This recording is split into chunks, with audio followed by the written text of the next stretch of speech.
What's up, everybody? It's Drew Peoples from Peoples Collectibles, and we got another one of these Duskmourn Commander decks. This was another one of the Sam's Club Commander pack, whatever it is.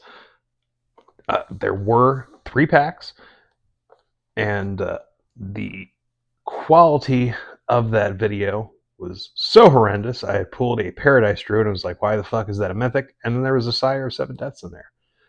Which came up like a minute or two later because I was spending so much time trying to figure out why none of the cards were clear.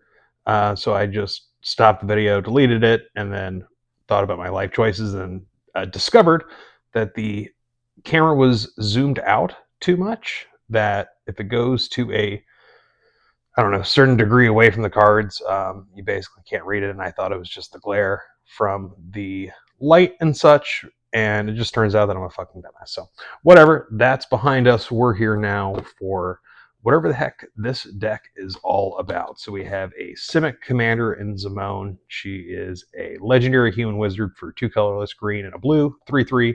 Landfall, whenever a land you control enters, manifest dread if this is the first time this ability has resolved this turn. Otherwise, you may turn a permanent you control face up. So, manifest dread is like a better manifest, technically. So manifest, you just morph the top card of your library into a 2/2 creature that you can turn up face up. You can turn it face up at any time if it's a creature. Otherwise, it just stays that way. Now with Zimone, she just puts it face up. So let's see.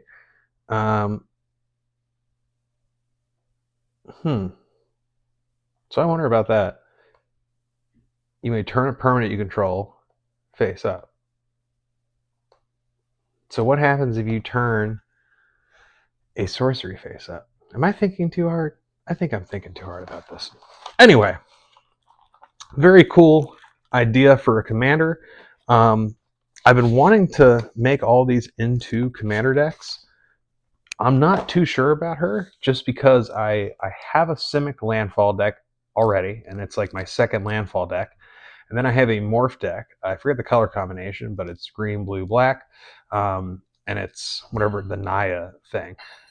So, I mean, Zimone might fit in there, or maybe I'll just take that deck apart a bit and put some of the clutch cards from that into this one. Or I'll just have 3 Landfall decks and 2 Morph decks. Who knows? Technically, this is not a Morph deck, right? It's Manifest Dread, which also kind of hurts this in a way because there's only so many cards that are Manifest Dread.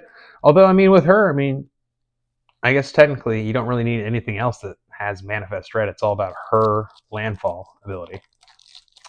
And I would guess the purpose of this deck would be to have a bunch of big creatures that you can somehow get on the top of your library, which also why I kind of want to add black to the color combination there, just because they're good at being able to get creatures back from the graveyard, back on the top of your library. I guess blue's also good for that. Green's more so to the hand, right, which doesn't help with the Manifest Dread. Anyway, this is why we're here today, right? Collector Booster, sample pack. Can you ever pull anything decent out of one of these? I don't know. I haven't seen it done. I haven't personally done it. But maybe you can. Let's see. That's not a card. We're going to go this way still. All right, Winter Cynical Opportunist. Cool. So I've gotten that deck already, but extended art version of a commander, always nice. And Keys to the House for our foil uncommon there. All right. I mean, I'm not going to complain about an extended art version of a commander. And now if it was Valgavoth, that would be fucking cool. So that'd be cool. Getting one of these sample packs and then getting like the extended art Valgavoth. All right, that would be fucking dope. Anyway, we are here now for this. Let me get her a little sleeve thing. One moment, intermission. Okay, we'll do this purple sleeve. That looks fine to me. Oh, but let's see. Maybe this secondary commander will actually be our guy. So, Cayenne, Corrupted Memory. Same mana cost, but 2/2 and an illusion. As long as Cayenne's power is even, you may cast non-creature spells as though they had flash. As long as Cayenne's power is odd, you may cast creature spells as though... Okay, sorry, non-creature spells as though they had flash. If her power is odd, then you can cast creature spells as though they had flash. And whenever you draw a card, put a 1/1 counter on Cayenne. Ooh, I kind of like her. All right, let's think about this for a minute. No, I think I like Simone more. For now, we're gonna just double sleeve this one, because either way, I mean, they're both gonna be in the deck together. Just not sure which one necessarily I want to make the commander for the deck, but I was definitely drawn to Simone's ability, especially if you build the deck around it, having a bunch of stuff that you would want to be able to turn up for like crazy value, right? Because in the perfect world, let's say turn 4, right, with a mana dork, okay? You play Simone using a mana from the mana dork or mana rock or whatever before you do your land drop, and then you play a Terramorphic Expanse, Evolving Wilds, what have you, and then you get to Manifest Dread and turn up some crazy beastie. That's kind of the ceiling for this. Now, is that actually a good strategy, or is that just too memey? I don't know. But let's see what's actually inside of this deck here. So there's our Terramorphic Expanse. Got the Beast Within. Our classic commander cards all there. Counterspell, Reality Shift. Retreat to Coral Helm. Right, got our mana ramp. Explosive Vegetation. Was it Cons of Dragons of Tarkir, I guess? I think it was Dragons of Tarkir, but I remember, pulling a few of those when I was drafting with friends, and these being like $3 or $4. And I don't remember the exact price, but I just remember this being so good. Like, like a 4 mana sorcery that gets you, 2 lands, basically 2 rampant growths for the price of 2 rampant growths, but on the same card, like that's some crazy ramp.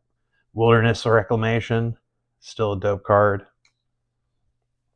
Eureka Moment. Is that even a good card? All right, I mean it's Growth Spiral for 2 more that draws you an extra card. It does work for the deck. Ash Barrens, Myriad Landscape. And I see something like Myriad Landscape I would typically not keep in a deck, but just because the landfall trigger with her is so good. Now, Ash Barrens, I already know I'm taking that out. For a 2-color deck, I mean, spending 1 to get the basic land that you need, I don't know. I just feel like a lot of the time it doesn't do much for you. Where stuff is like Evolving Wilds, Terramorphic Expanse, Myriad Landscape, you get those extra landfall triggers. Quandrix Campus, I mean, same tap lands, I'm not a fan. The extra scry on there is nice, but I mean, I don't feel like it's worth it. Glitch Interpreter. All right, these are the exclusive to the Commander. 13, 14. Okay, yes. So we have a 3 mana 2/3 wizard. When he enters, if you control no face down permanents, return Glitch Interpreter to its owner's hand and manifest Dread. Okay. Whenever 1 or more colorless creatures you control deal combat damage to a player, draw a card. All right. Like that for sure. They Came from the Pipes. 5 mana enchantment. When They Came from the Pipes enters, manifest Dread twice. Whenever a face down creature you control enters, draw a card.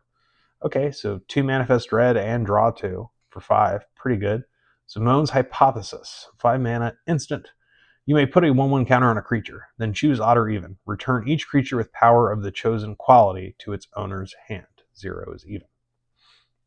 Okay, and I remember, Simone's thing is doing this math bullshit, and I guess that explains the Cayenne. Is it another student from Strixhaven? I guess so. I don't fucking remember her. Curator Beastie. Bestie. 6 mana, 6/6. Reach. He's a beast. Could you believe it? Colorless creatures you control enter with 2 additional 1/1 counters on him. Like that. When he enters or attacks, you manifest Dread. And also like that. Disorienting choice. For each opponent, choose up to one target artifact or enchantment that player controls. For each permanent chosen this way, its controller may exile it. Then, if one or more of the chosen permanents are still in the battlefield, you search your library for up to that many land cards, put them onto the battlefield tapped, then shuffle.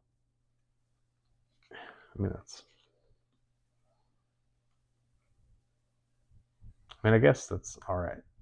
It's basically like explosive vegetation +1 in a game with 4 opponents. Oh wait, and it's only artifact or enchantment. Yeah, that's really not that good, actually. It's really not that good. Now see, like something like explosive vegetation, especially if you can give it flash, right? With something like Cayenne. Watch, people are like, isn't that like a spice and not spelled that way at all? Yeah, go fuck yourself. All right, 7 mana, Shriekwood Devourer, 7/5, Trample Treefolker. Whenever you attack with one or more creatures, untap up to X lands, where X is the greatest power among those creatures. All right, do like that. Giggling Skitter Spike. 4 mana, 1/1, indestructible. Whenever Giggling Skitter Spike attacks, blocks, or becomes a target of a spell, it deals damage equal to its power to each opponent. All right, like the good old stuffy doll there. Cackling Counterpart. 3 mana, instant, create a token that's a copy of target creature you control, and you can flash it back for 7. Satano Hierophants. All right, yeah, these are definitely all reprints here. Dig Through Time. Kefn. Primordial Mist. Scab Ruinator. That one do again. Okay, and yeah, like something like this is good because, worst case scenario, if you have creatures in your graveyard, then you get a 3 mana 5/6 with flying. But with Manifest Dread and flipping stuff over, Ashaya? Soul of the Wild, that's a nice reprint to have in here. Augur of Autumn, like that too. Deathmist Raptor, Zuri's Predation, Hydra Omnivore. When he deals combat damage to an opponent, it deals that much damage to each other opponent. Okay. Sandworm Convergence. Okay, so I'm going to have to look up the rules later. So definitely if a card's a permanent and you turn it face up, it's a permanent, right? I'm not sure about sorcerers and instants, but yeah, I'm pretty sure something like Sandworm Convergence, if Zamone flipped, if Manifest Dreaded that onto the battlefield as a 2/2, then Zamone can flip it, and now I have this enchantment under my control. Pretty sure that's how that would work. Yeah, I'm going to try this SC Tyrant of Gyre Strait. So, funny thing. The other Simic Landfall deck I have is actually this guy. And you get the turtle dude in here too. It's got like all the fun Simic Landfall stuff. Good lord. Anyway, from Commander Legends, I had this guy, and this also kind of explains why he dropped down in value a bit. I'm guessing this is not the only reprint in recent memory. But yeah, because I remember that card was pushing like $40-$50 for like a little bit there. Maybe I'm just imagining shit, but I remember going a crazy value, and it just blew my fucking mind, man. Because I was remembering like, these being fire sold at like Target and GameStop and shit for $15-$20, right? Because they were the smaller Commander decks. They were 100 cards, but they were smaller boxes, and they didn't put as many crazy reprints in there, which, crazy to think. Like the Commander Legends one, for example, had fucking Cigar to Zade, and that alone is like a $20 card now. Maybe it's not. Maybe that's dropped too. Who knows? The market's volatile, man. It's fucking volatile. Castle Vantress, Down Your Temple. Yeah, the lands in the $20 Commander decks of yesteryear were definitely something to be desired. Reliquary Tower, always a fan of that. Temple of the False God, that's definitely one I've been turned off of recently by some friends, just because, yeah, having to wait until you have 5 lands, like on the surface, it's like, oh my god, it's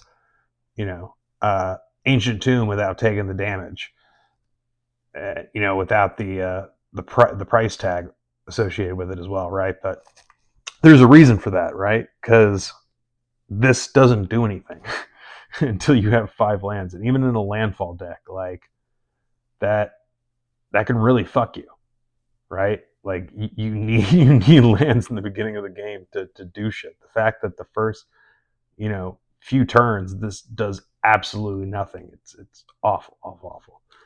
Those lands, unless you're playing a life gain deck, not a fan of those. And those are our basic lands back there. All right, so yeah, I'm definitely going to bring this to one of the Commander nights here soon. Honestly, out of the 3 Duskmourn Commander decks that I've done, this is the one that it seems the most well designed. Like out of box, like this seems like what I would, pretty much put together if I pulled this out of a pack and wanted to make a deck like this, right? There's obviously upgrades here. I mean, stuff like Rampant Growth, there are better alternatives now. Even back in the day, right? Something like Nature's Lore, 3 Visits are definitely better versions of that card, right? So little things like that could obviously tweak and make this deck better. But out of box, I mean, this seems pretty good in my opinion. So thank you for joining me. Once again, it's Drew Peoples from Peoples Collectibles. Until next time, do